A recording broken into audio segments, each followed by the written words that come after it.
Men safarda bo'lganman. Ertalab yozdim, Shirin yaxshimisan deb, yakshanba kuni edi. Nimagadir javob yozmadi.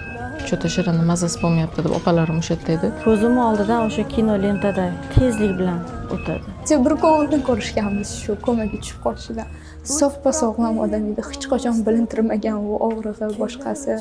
1,5 yoshida o'qishi bilardi, harflarni o'qish bilardi, yozardi harflarni. 3 yoshida, 4 yoshida karrani o'rgangan edi.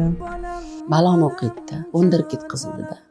Shirin meni ham qo'shiqlarimni yozib bergan. Qo'shiq aytgim kelyapti, seni desam.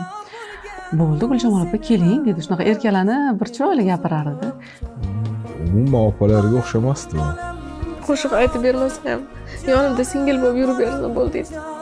Yo'qliging bilinadi deb aytib yig'lab olaman yana.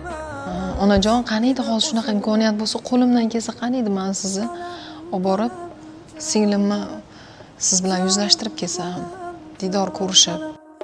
Ado bo'lgan seni emas, meni o'zim jon